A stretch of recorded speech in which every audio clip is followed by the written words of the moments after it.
Good evening, everyone, and welcome to tonight's Joe and Joe Weather Show, which is brought to you by the folks at Omni True Value Hardware. They've been working hard through these winter storms. They were open all day, early yesterday, all day yesterday, and overnight, and now back to normal hours until the next weather threat comes. 1226 North Wellwood Avenue in West Babylon, 631-756-1125 is the phone number with the best prices in town, and they have plenty of all the snow and ice melt products, Omni Melt, Petalo, Mag Ice Pellets and Flakes, any other supplies you need like shovels, spreaders, snow blowers, de-icer, all in stock. And there will be plenty of it if we wind up getting, or when we wind up getting, another winter event. So don't forget, Omni True Value Hardware. They are a local business, and it's very important that we support local businesses during these difficult times that many of us are going through. So uh, back to us on the screen here. Joe Rayo uh, with his fabulous hair today, looking sharp. My wife is going to get upset. She actually said, "Now don't touch your She hair." she didn't brush you out before the show started. Well, it got brushed out, but it fell. So maybe don't be surprised if she Like a comes down. souffle. It Yeah, just went. don't be surprised if in the middle of this she'll come down with her brush and you know. And why not? And why not? And why not? I would do Okay. would do anything without my wife. Exactly. Yeah. Those are very good responses. So she does watch the show and writes down everything you say, which may be used against you at some later point in time.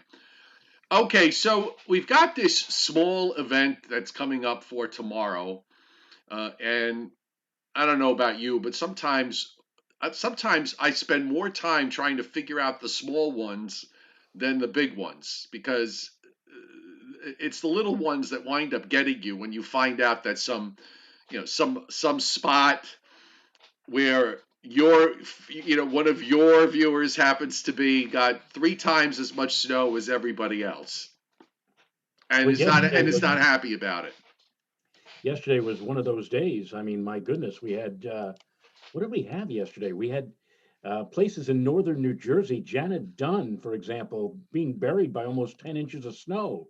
It's crazy. Oh yeah, we had it was strange all the way around, depending on where those the snow band set up yesterday.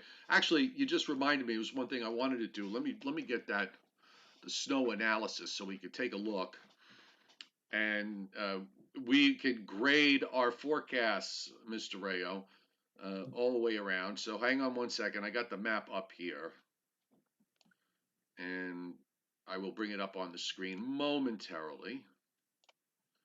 And we can pretty much look at how this plays out. And as always happens, uh, they they your the forecast snow map that you make and then reality usually they match up well in some places and not so much in others, all the way around. So we always like to go back and do a little bit of post analysis, and I've got it centered tight, Mr. Rayo, on the New York City area. And look at it, this band just really set up in a very interesting way. North and west of Philadelphia, north and west of Trenton, right across. This must be, by the way, the jackpot zone this winter. Every winter there's always a jackpot zone, and I think this is where it's good. This is where it's been a few times already. And yeah, look at these 6 to 8. As you said, Janet Dunn coming in with almost 10. I'm in this little yellow box right in there, where just east of that yellow box. I got 6, but there was a little bit more about 2 miles west of me in Port Jefferson. But Long Island, the southern parts of Long Island basically got 4 to 6. The northern parts of the island got 6 to 8. So a little too high on the east. I was a little too high on the east end. They basically had 4 or 5. Uh, I was thinking it would be a 6 there because they would catch a little bit of the deepening. But who caught the deepening? New Haven, all through southeastern Connecticut up to Wyndham, northern Rhode Island, and to just south of Boston. So they never turn out exactly correct. So you always have to have a little bit of give your forecaster a little bit of latitude when it comes to these sorts of things. Yeah, I did three different maps for this storm, and I should have stuck with the middle one. I actually brought it down based upon the fact that the Saturday night NAM cut the precipitation down by about 40%. I said, "Uh-oh, I don't like the way this is trending," Yeah, and and yeah, brought it down to a lower amount. I should have stuck with the middle, but at least in the middle, I had 4 to 6 as a general SWAT. But as you just pointed out, even that wasn't enough based upon that snow band. I should have left my final call alone because I had the 6 inch snow band in here. Um, I might have had it a little bit uh, uh, too far south and east, but I basically caught the 6 inch plus snow band. By the way, also southern Pennsylvania, the mountains kind of tailed off around Lancaster getting two, but there were some areas as you go east of Lancaster, Reading that picked up 4 or 5. Then you go on the Maryland side, you see the amount start to drop off to 2 inches. Yeah, it's I've decided that there's a general rule that whatever they're going for down in this area, I'm going to always go under, because they never seem to whatever the guidance is giving them, they never seem to hit it when you get down toward Maryland and on up into northern Virginia in situations like this. I don't know if this is missing data. They actually did get snow in Washington D.C. and Baltimore. I know I saw the some of the plots down here. It was pretty much 1 to 3 inches for both, but I guess it didn't make it in time for the map, which was at 7 a.m. this morning. And then on up to the northeast, the Cape actually got less than advertised, only picking up a few inches there out on the Cape, and picked up a little bit more as you went west and further inland. And for our friends up in New Hampshire and Maine, a few inches, nothing really spectacular here.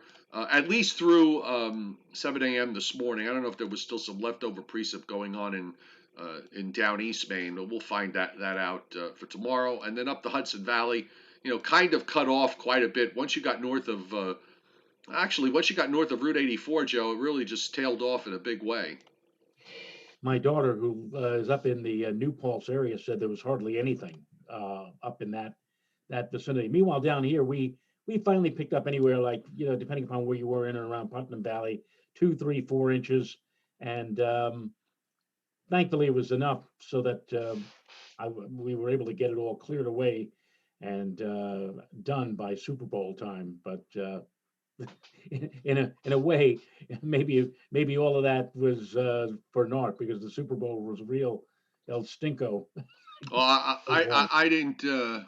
I know you and I were talking, during the game. So I said, well, here's one person who's not really interested in the game, but why would he?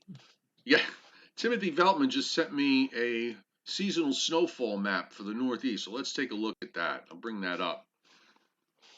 So these are the seasonal numbers, and we're halfway through, and 50 inch amounts in upstate New York. Looks like Syracuse probably is still running below average, but definitely now running, at least for the season to date, definitely running above average throughout most of the area from southern and southeastern New England away from the coast. Actually, southeastern New England away from the coast, southern New England down through Long Island, most of New Jersey, back over into Pennsylvania, down into Virginia. Most of these snow numbers that you're seeing here for seasonal totals so far are actually, they're almost all of them, Joe, exceeding the normal. So, it wasn't exactly winter cancel. It just decided to wait till the end of January to kick off. Yes, indeed. The second half of the wintertime season here has been, or is, all of what winter is usually advertised to be. And I'm just looking at some of these low temperatures that are anticipated, Joe, by the end of the week. Friday morning low temperatures in places like in North Dakota and northern Minnesota, Montana. And I'm talking about the actual ambient air temperature. I'm not talking about wind chill, -28, -24. Imagine waking up to a minus 26 on your thermometer. That's what they're going to be facing toward the end of this week in the northern plains. A real shot of winter indeed. Well, they have wind chill advisories and wind chill warnings. I actually, thank you for, you found the U car, and you could pull up surface maps, which I'm going to do in a second. I just want to acknowledge a couple of things here. First off, we have Barry Goldberg. Thank you, Barry, for hitting super chat tonight. Joe and I really do appreciate it greatly. Barry got down. He lives near, not too far from Caldwell this morning. 3 above 0 for the morning Wow. low. Wow. How low did you go last night? 11. That wasn't our coldest temperature, but our coldest so far this season has been 8. But I was, 11 degrees. I'm sure we could have done better if we had gotten a deeper snow cover, but we didn't. Yeah. I got my 6. I was happy. I was very happy to get my 6. We've a narrow band of winter weather advisories tonight from northeastern Oklahoma and southeastern Kansas across the southern half of southern and western portions of Missouri, northern Arkansas, running through southern Illinois, southern Indiana, southern Ohio, cuts Pennsylvania on a diagonal, leaving the northwest and the southeast out of it. A couple of counties in northern New Jersey, most of the counties in the Hudson Valley except for Westchester, and all of Connecticut except the South Coast, and Massachusetts and southern Vermont and New Hampshire. Also, preemptive winter storm watch is up for a good portion of the state of Kentucky because they are anticipating one of these little flat waves that's moving along. They're anticipating some serious icing issues. They've I think they used the word major ice storm in there. In their wording in their winter storm watch, just double check. I don't want to speak out of turn. By the way, we're at 70 likes already. Thank you very much for those of you who have hit the like button. And if you like our show, it'd be great if you did hit the like button. Joe and I like to be liked. Yeah, they're going significant ice accumulations. This is the statement. I want to read the whole winter storm. Where is it? I've read this before. No, come on. Winter weather message. They mentioned, I think they said, oh, here we go. Up to 2 inches of snow accumulation and at least a tenth of an inch. But I read one of them that I think they were talking about a half an inch of ice accumulation in that particular area of Could you Kentucky. move So, that? Could you move that over to the right a little bit, or oh, certainly. yeah, It's hard to so read. we can all read. There you go. There you go. It's hard to read. Yes. All right, so we'll go let's go back to to the locals here to the nearby area. There's your winter weather advisory zone. It cuts off just north of the coast. Yeah, I do not like when that happens. When we're literally talking about, it's about it's 17. It's I'm sorry, it's 19 miles from the North Shore of Long Island to the South Shore of Connecticut, and yeah, that's a very fine needle to thread. But often it's happened many times where Long Island would be raining and it's snowing just on the other side of the Sound. So it wouldn't be too unusual if it wound up happening again. On the other hand, Joe, I'm always a little leery when it's this cold the way it is now because I'm down to 20 at the moment. I know at some point it's going to stop, but uh, if the boundary layer cools an extra degree or two, like it did yesterday, I never saw a drop of rain, even though the models had rain here at the start. Uh, it might make a difference for several hours when the precip arrives. This is what the Weather Service is going for in terms of snow amounts. I don't know. I don't know if I would have gone 2 for New York City and 3 for Edison. They've got 2 and 3 inches basically in and around the city, and they went for a coating to an inch on Long Island. They're going for 3 or 4 up through parts of the Hudson Valley and in northwestern Connecticut. I'm not saying it's impossible. I just don't know if I would have had, based on what I was looking at today, I don't know if I would have gone that high. Would you have gone that high? Did you go that high? No, I did not. And I'm right now. Oh, please. Don't What? do this to me. Is she brushing your hair? No, I'm trying hitting Control O so I can show you my, I'm to show you my map and And it won't come go. on, Control O. Oh, well, while you hit Control O, I'm going to hit Control O because you know what? Mine is working. And I'll show you my map for tomorrow. Uh-huh. Okay. And you have sharing capability. So whenever your computer wakes up and gives you the Control O command, you can just go ahead and put your map up. Yes. But this is what I did. Um, you can see where I drew the trace line. So pretty much right along Route 78. I like to use highways because everybody kind of knows where the interstates are.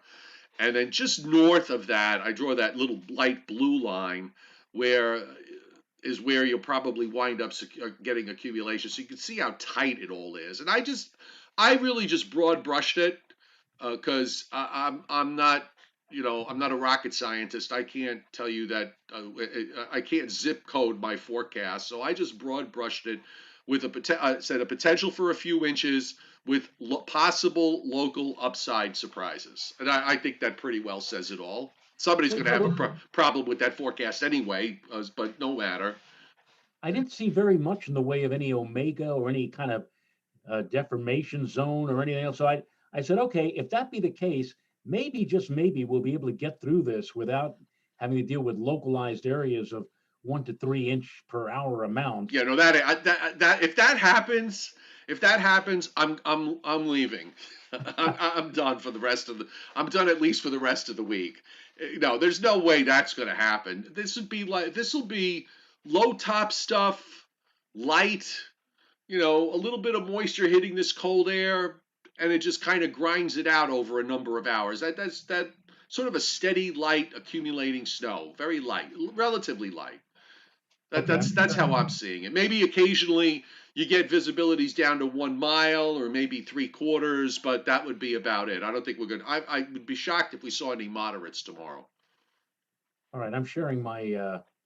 I'm not doing it via Control O. I just simply I put my map on a Microsoft Word Okay, document file, and it's up on the screen. and there you go. So Oh, there you have it. you got more specific. You got more specific than I did. Well, you said the weather surface is going for a couple of inches in the city. Yeah. I'm going for a slushy coating to maybe an inch, maybe, Okay. and mostly on the, and notice, if you will, that south of this line, which is, you're just north of that line actually, Yes. but south of this line, I have nothing. I mean, All right. Well, that part of I'm land not I have gonna. nothing. I'm kind of in the same place where you are. An inch or two up here, 2 to 3 here, and up where over you the higher terrain area of Sullivan and Ulster. yeah Like up near the Mohonk Mountain House, maybe 3 to 5. in Chuck Cardillo land. In Chuck Cardillo land. Right. Yes. Although he's on it. Well, yeah, he might be okay with this. He may do all right with this. I was just thinking about the wind tomorrow, but I don't think he's on the side of the mountain where the wind with more of a westerly component helps him, and we're not exactly blowing a northeast wind here, so I don't think that's going to be an issue. Any kind of I don't know how the snow shadows work in the Catskills. Do you? No, but my thought was that the first flakes would start overspreading the area around 4 or 5 in the morning. And but actually, I think it's pretty much all over with by noontime. Either it tapers off and ends by midday tomorrow, or there are places to the south that are actually going to see a rise in the boundary temperature and maybe a changeover to just plain old rain. So it doesn't look like a major event, but we'll see. It would have been a major event last month in January when we were groping for anything, but after what we've been through over the last week or so, who cares all of a sudden? No, I hear you. I hear you. All right, so that's Joe's, and that's my map. You see it up there now. So really, we're really pretty much in the same ballpark here. So there's no controversy per se. By the way, Joe and I are both monitoring the chat board, and it's nice to see Alfred Phillips up from Wainwright, Alaska, right on the North Slope. Hope everything is well, Alfred. You're seeing maybe a little bit of sun now for you know what does it rise and last for an hour at this point? Are they up to an Where is he? hour of What sun? latitude is he at? Like 75 north or Well, whatever? Or he's right near Barrow.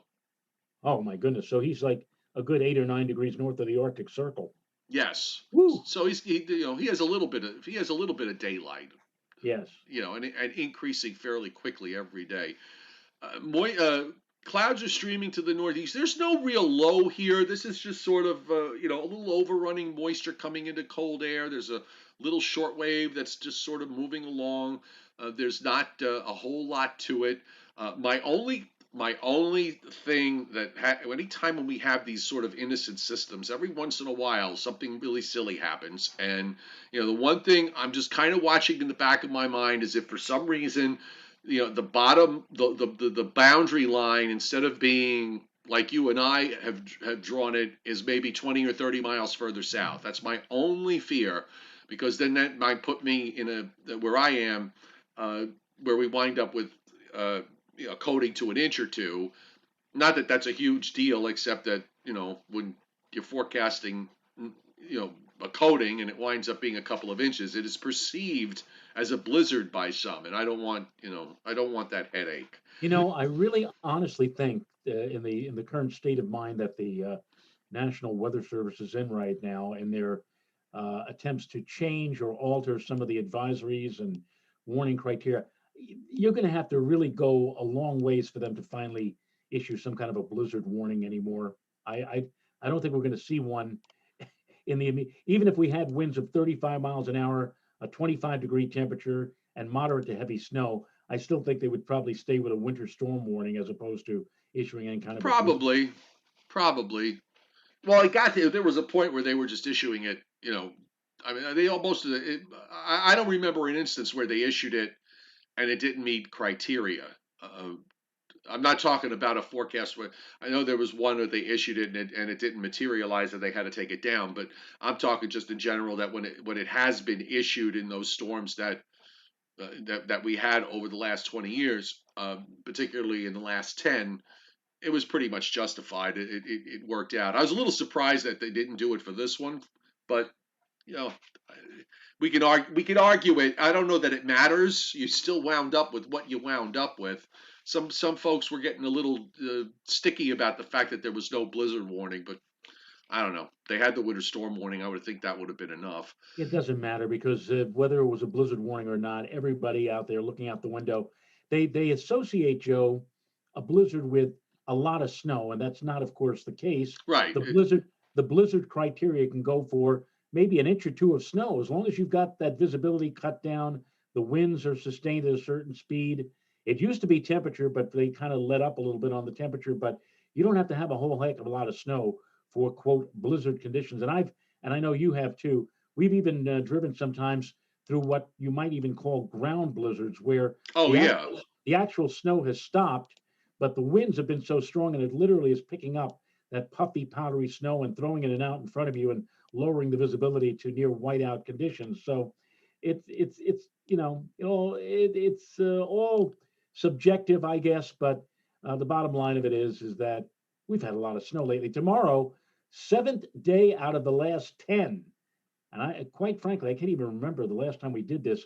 7 out of the last 10 days with measurable snow. Yeah, it's That's been a long pretty good, time. which is why we've been working nonstop for. Right. By the way, wonderful on the that UCAR site, because now we have a nice looking radar again to look at when stuff is going on locally. But they also have surface maps plotted, and I pulled up the one from the northern plains and the western lakes, and it's cold there. It's bitter cold, and it's going to get even colder as we move through the rest of this week. Temperatures right now on their last plot um, were running. They're all below. A lot of them are below zero. You start to get to single digits and some above, low teens as you get further south, say closer to Chicago and into Michigan. But we're looking at some minus 13, minus 15, minus 11 in parts of North Dakota, and that's only at the beginning. This surface map, by the way, is pretty current. It's at 7 o'clock.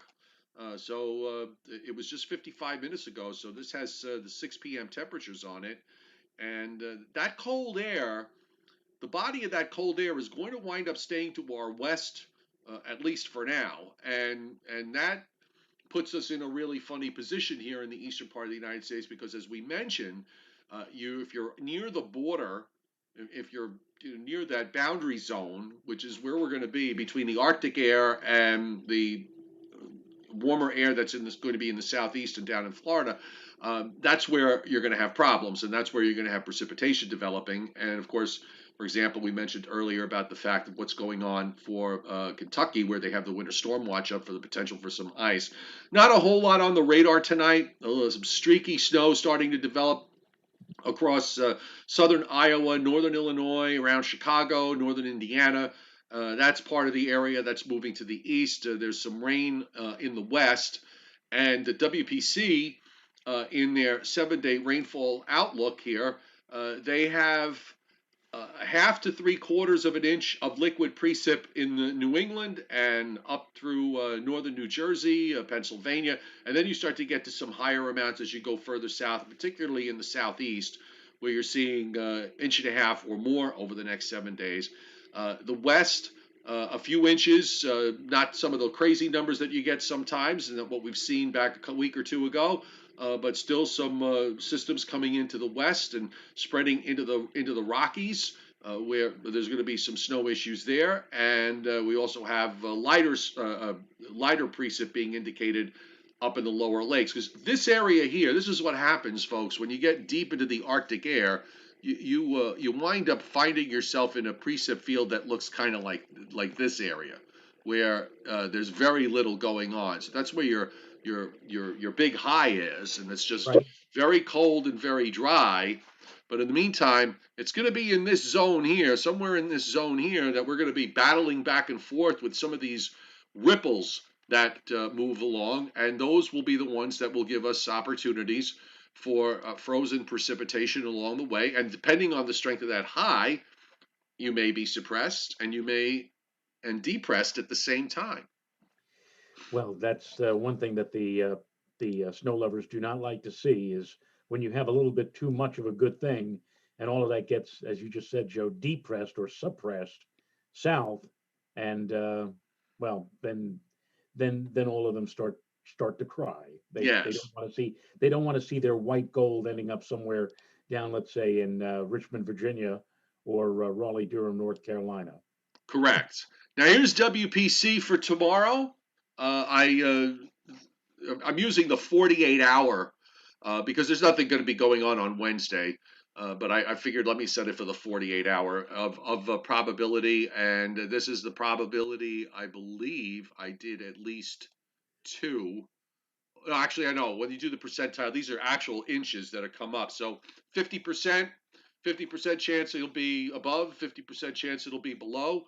The lightest color is 1 inch, and then the next, the green, that light green is 2 inches, and the darker green that you see up in the Catskills and in the northeastern corner of Pennsylvania, maybe Pike County, looking at an area of 4. Also seeing an area of 4 in western Mass and southern Vermont, and another area in southern Maine and in southeastern New Hampshire. Basically, two. So 2 to 3. I think that works in that zone in most of this zone. Now WBC did some changes this afternoon with a lot of the models suppressing the next wave, which would have been for Thursday into Friday, suppressing that a bit further to the south, Joe. So what they did was they had that blue area of 50 to 70 much further to the north. Now they've pushed it south, and this looks a little more realistic. So you can see that the highest risk here for at least 2 to 3 inches of snow and sleet will be in the northern half of Virginia, Maryland, into Delaware, and maybe even into southern New Jersey. That blue is a 50 to 70% chance, and this is for Thursday. The next system is going to be for, now this is kind of, I don't know their reasoning behind this is for Saturday into Sunday, which I thought was a little bit too quick with whatever may or may not happen over the weekend. But they have on this new forecast, they have a fairly large area of 10 to 30 and then another area of 30 to 50 in the darker green. And you can see that covers Pennsylvania, central 195 in New Jersey northward, so central and North Jersey, and into New York State and into Western Connecticut.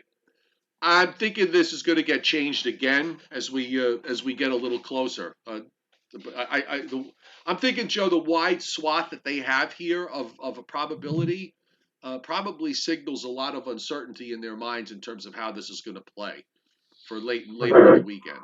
We've got a big high pressure cell that is going to be trying to cover like much of the country by the time we get to the end of the weekend. And we're going to have little waves or ripples of low pressure, which are going to be trying to push or, you know, trying, not, I was going to say dislodge. It's not going to be dislodged. It's a matter of these waves trying to get far enough up into the cold air. And as I said a while back, and this was especially the case with the 1983 megalopolitan snowstorm. It's not a matter sometimes of how strong the storm is. You could have that big high covering with all that cold air, a large part of the Northeast, and all you need is a little bit of a disturbance to push in and run into that and generate some significant snowfall based in part on overrunning. That I think is what this next round is going to try to do sometime over the weekend or maybe at the start of next week. Have been telling people, not a few people have asked me since yesterday, what about next weekend? I heard there's going to be it's going to be a big storm or whatever. And what I've been telling them, Joe, is it's a work in progress, depending upon how you look at things.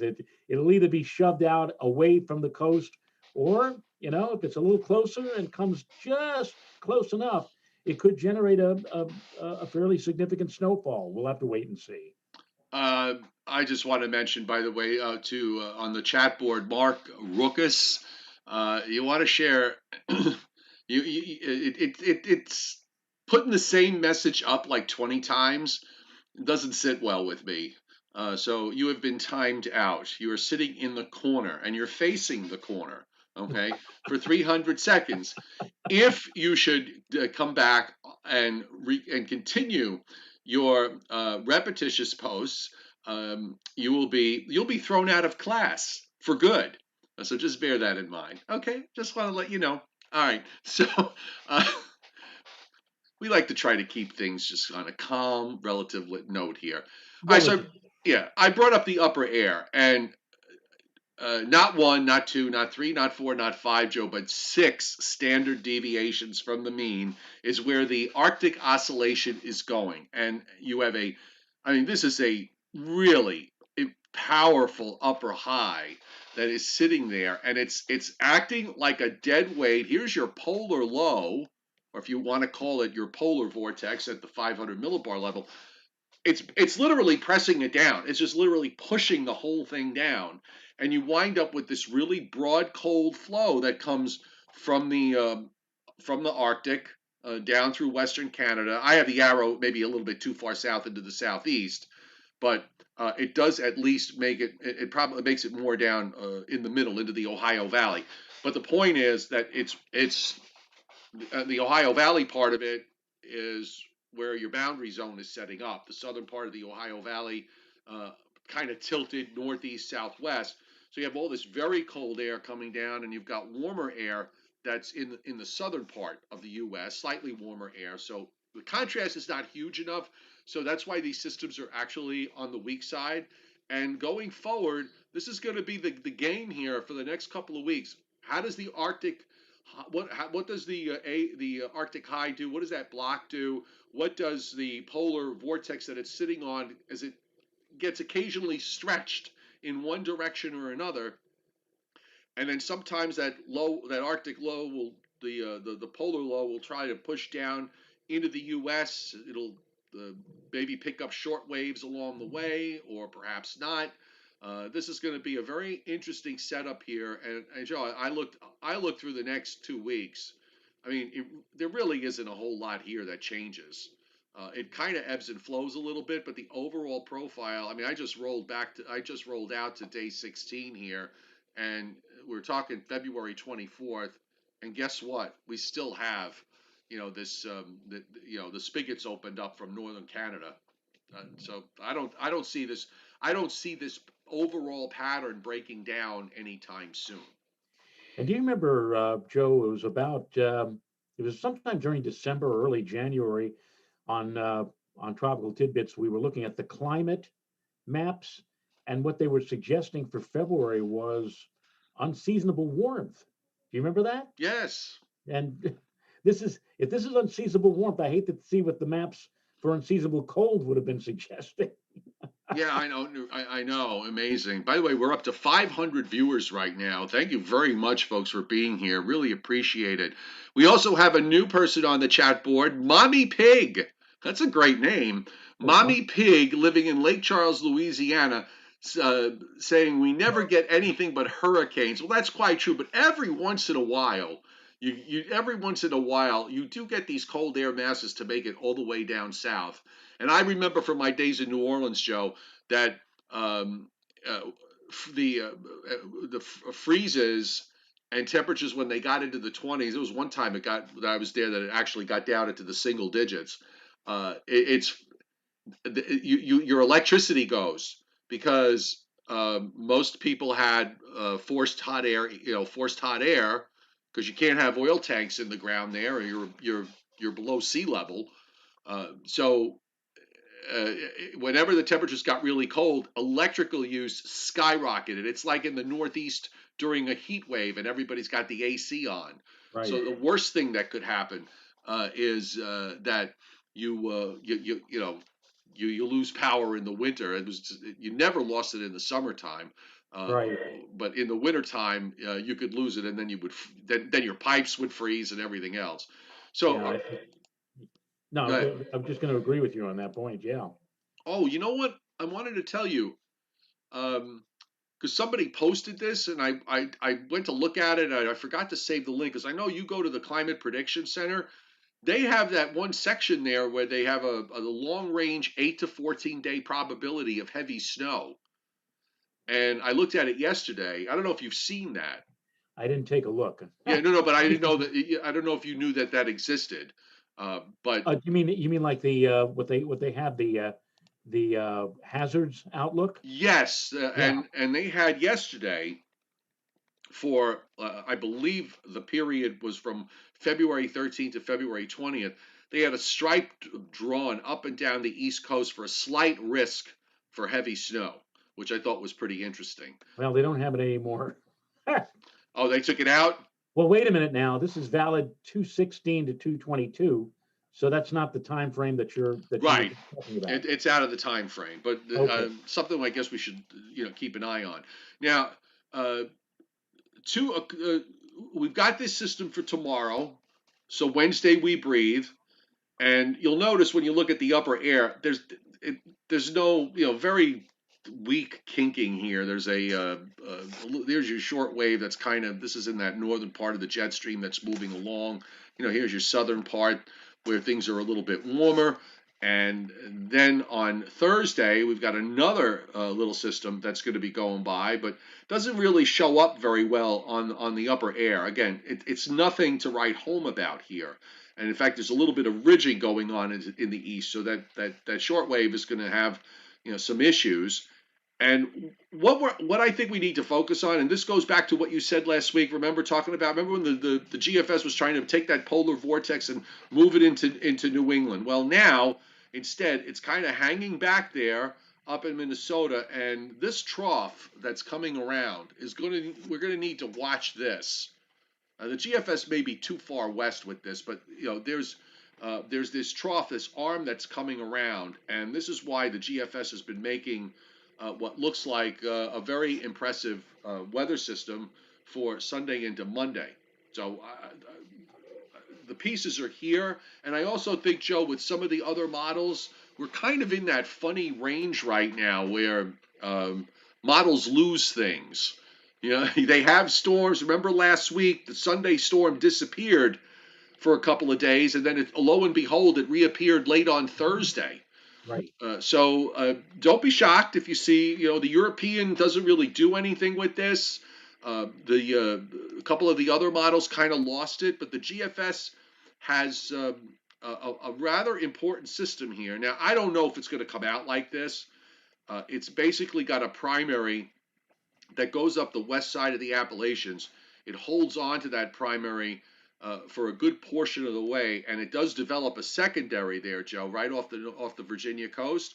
But uh, at least the way the GFS implies it, if this were correct, the secondary would form too late. You'd get some snow, then you'd go to sleet, then you go to rain, and then it would be turn very cold afterward.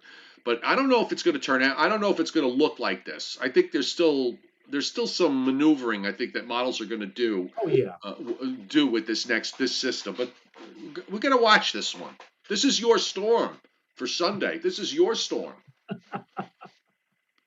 This is We'll your. see. This is yours. We'll see. We'll see. It'll be fun. I've been saying all along, you're taking a chances when you start looking at maps and putting some credence into things beyond 5 days, and this certainly is beyond 5 days still. So I think when we get into the middle and latter part of the week, maybe things will start getting exciting. Maybe we'll take a look. The European seems to want to push most of this more offshore, however, but Right. we'll see. So here, before we even get there, so here's our system for tomorrow. There's a little inverted trough, a little low there that forms off the Delaware coast, and it moves on out. So, you know, a little bit of darker shading of blue snow showing up there around midday. But the I should use the radar on this because that's probably a little more effective. Because by 1 o'clock in the afternoon, the back edge of the radar echoes are just about to the coast and done. And then here's that next system. Now, this one, the models have been slowly but surely, now they're suppressing it further south, and it might bring some snow for southern New Jersey, for Maryland, for Delaware, back to northern West Virginia. And you can see the ice back through much of central Kentucky. And then that wave goes by, and for some reason, it buckles up another little wave Thursday night into Friday. I don't know if I believe this, with a little bit of snow Thursday night into Friday, reaching up to about New York City before it just weakens. And then we wait to see what happens with what comes out from the stronger system as that trough swings around. So this is Friday. I'm sorry, this is Saturday evening with snow in Missouri and Arkansas. Again, I think this is going to change. And then you wind up with a low in eastern Kentucky, big high to the north. See, he holds on to the primary for a long time here. And then eventually the secondary takes over, but it doesn't take over fast enough. But again, this may change. And the as I said, the European seems to be more to the east with that system over the weekend. Well, if you take the compromise between the two, you got a perfect storm set up for us. We'll see. We'll see. Uh, yeah, Reaver on the board. I heard about what you posted with regards to some other sources putting some big amounts for Thursday into Friday. I imagine that after they looked at today's round of model guidance showing everything suppressed further to the south, that uh, they probably have come off those high numbers. Uh, I don't know why you would do it. Uh, run numbers that large 3 and 4 days out, but everybody does their own Oh, I thing. see what you're referring to. Yeah, That other yeah, those other, yeah, that right, yeah, company. Yeah. exactly. Yeah. So look, for winter weather lovers, this is your time. You've got everything you need. It's a matter of whether these pieces come together. And just for laughs, I'll run the GFS all the way through, and you can see they got another system here on day 8 off the Carolina coast. Running up northeastward, and then there's another one somewhere along the ways. Actually, toward the end of the. Oh, here it is. It had a nice big one at at day 14. I mean, I wouldn't exactly write this down as reality, just so you No, know. no. Yeah, but it's always fun to see anyway. Besides, actually, right now I'm at the kind. I don't know about you. I'm kind of feeling after what happened on last week and what happened Sunday. I would have liked this week to just be kind of quiet. I don't know, right? I mean, don't Well, you? why don't we just make it a pact right now? to take Wednesday off because you and I have been going nonstop for like 10 straight days. Actually, I would even almost prefer to take tomorrow off. Tomorrow off, right? We could take tomorrow off We because could. tomorrow I'll probably have done more shoveling, and that'll be by this time tomorrow night I'll be like, "Ugh." By the way, Bill Goodman. I was talking with Bill Goodman last night, and I'll run this by you. Did you point out the new radar that we had located and told him Oh, how I much have better no. it I is? didn't get a chance to tell him. Oh well, Um, so, so I mentioned to Bill Good. We were just talking about the general weather pattern and about how long, how long it was going to last, or how long we thought it was going to last.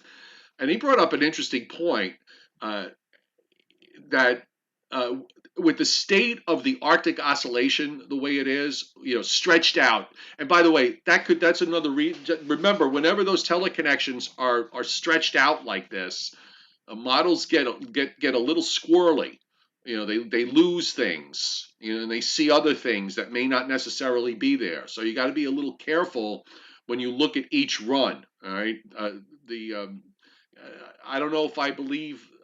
I believe the idea that there's going to be maybe a stronger system later in the weekend. I don't know that I agree with the fact that we're going to take a primary that goes up the west side of the Appalachians. It would seem to me, with a negative NAO, that that's going to be a really difficult thing to do. What he said was that with the Arctic Oscillation stretched so negative that if it ever rubber bands back to a neutral, uh, it might create a big storm someplace, which ultimately will be the pattern breaker. That we're probably going to need to see a big event of a big storm of some kind somewhere that's going to ultimately break this pattern down the way it is. But there's no sign of the pattern going away. So I don't know. It kind of made sense to me that maybe that's how this pattern ultimately ends. That there'll be some kind of big storm someplace and uh, rearranges all the chess pieces across North America. yeah, I'm looking. We've got another one here with on the Oh chat yeah, here. no, I'm looking. I'm trying to view the deleted. Oh, apparently he has only a one letter vocabulary and it lies between E and G. Okay. So what I would say to uh, what is it? Kali Khalil, Quaras that yeah. I will give you a one syllable word with three letters. BYE. Bye. Hang on. I shall remove him permanently. While you're doing that, I agree that we'll need something to break the pattern and in a major way. And I don't see anything of any kind over the next couple of weeks doing that. So we're pretty well going to be stuck in the deep freeze. And who knows? Well, something may happen this weekend, or maybe sometime next week. We'll just have to wait, watch, and see, Joe. One of the things the snowplow guys were telling me is I it's been a long time since we've had this problem. They have no place to put the snow. I was in a parking lot at a shopping mall, one of those strip malls today. They piled all the snow in one place. It was a mountain. It was a mountain. I was waiting for the yodeler. It was the biggest pile I think I've ever seen. It must have been about 20 feet or more, 20 or 25 feet high. It was huge. It's It one of was. those things where you look at it and they say this can't possibly go until May. I always like those parking lot piles are fun though, because when you get into the early part of the spring, you just wonder how long is it going to take for that last little chunk of snow to disappear. There was a day in the summer, I think it was in late July, early August, where we had a temperature of like 97 or 98 degrees. We have on my property, Joe, we have a lot of wild blackberry bushes, and my wife will go deep into the woods to pick blackberries. And we get a ton of them Does during she do during. it with? Does she do it with a basket? Oh yeah, it's a big big thing. And there was one day where I said to my daughter, I said, "Where's mom?" She said she's out picking. I had to go deep into the wood. Now get this. Now it's 97 degrees, and she's picking these berries. And Please tell me she's skipping through the woods while she's doing this no, not skipping. in pigtails. I'm breaking out. I mean, you just step outside, you broke a sweat. And I said to her yesterday, I said, wouldn't you love to be able to control the weather? Wouldn't you love to be able to just take that day with those temperatures, snap your fingers, and instantaneously it becomes 97 or 98 degrees, and have that for 10 minutes and see what happens outside with all of this snow and all of this ice that we have So you now? basically want her to be Endora from Yeah, that would Bewitched. be great, wouldn't Exactly. it? Or twitch your nose or do something. Right, do something just to make everything change and go away. I get it. I Yeah. get it. Yep. So, barring, you know what, it's a good idea. Barring um, any any forecast tragedy tomorrow, where this coating to a couple of inches winds up being, um, Don't something that say it. shuts down half the state. Don't say it. Yeah, we'll take off tomorrow, because when was the last time we took a day off? It's got to be a Um, couple of weeks now. We've been it straight was through. not this past Saturday. It was, I think, the Saturday Saturday before. before. The All right, Saturday so before. So we usually like to take Fridays and Saturdays off, but we've been going straight through. But I'm mentally fried, and I need a day of recharging. So I think we'll do it tomorrow.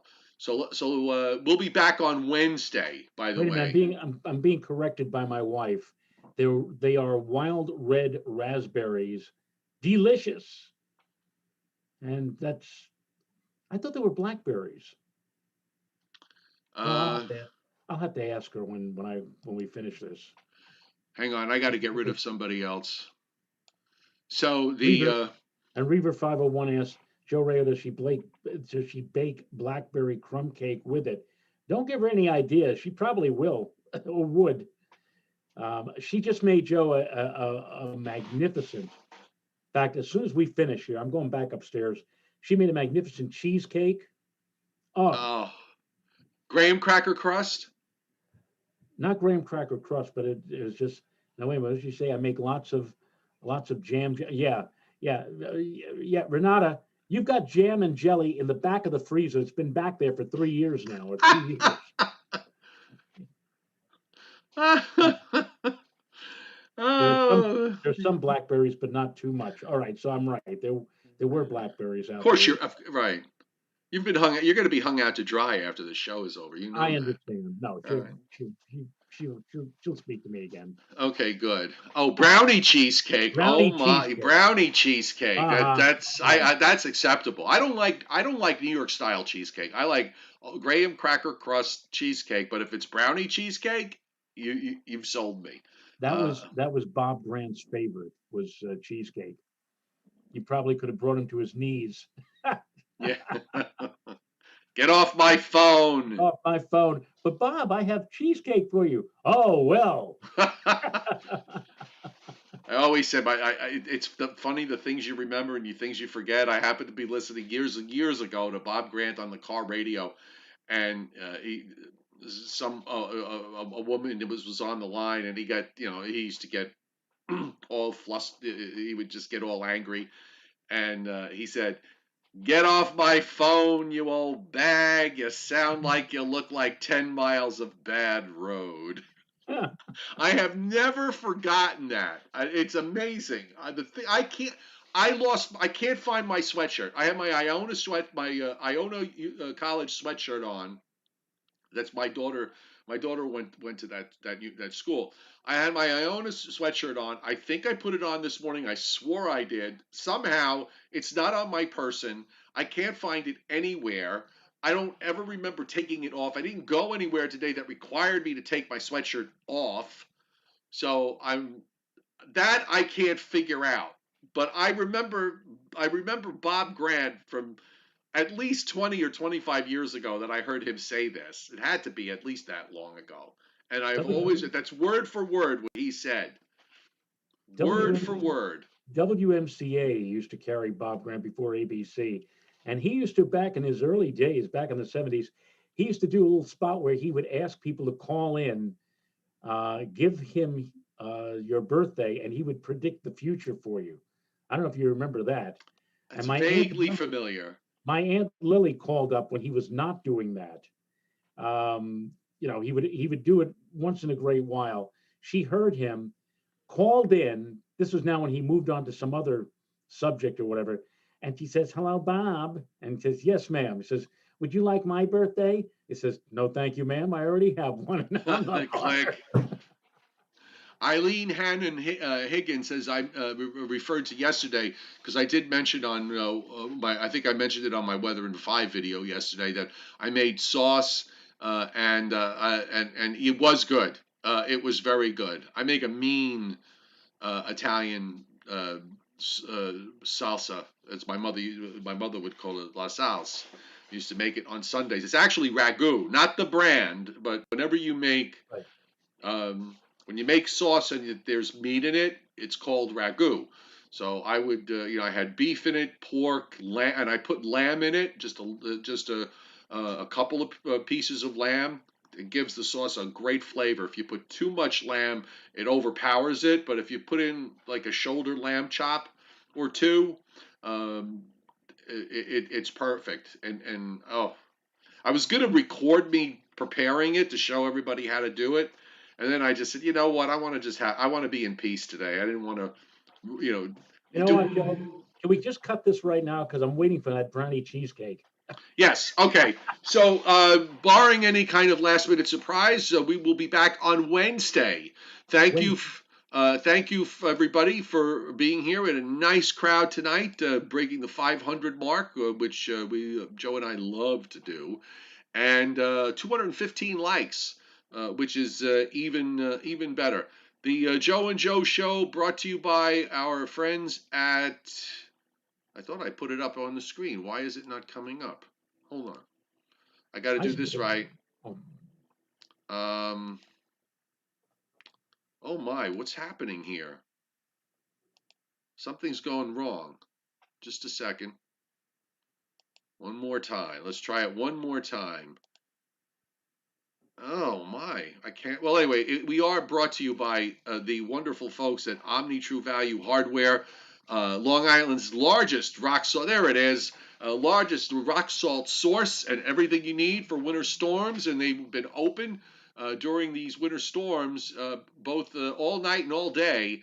So when the next one comes, I'll let you know what the hours are. 631-756-1125, 1226 North Wellwood Avenue in West Babylon, just north of the Southern State Parkway or just south of the Long Island Expressway.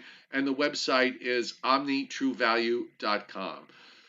That was a nice show, and we will see you guys on Wednesday. Thanks for being here. Good night.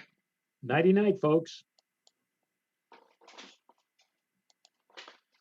Oh. Got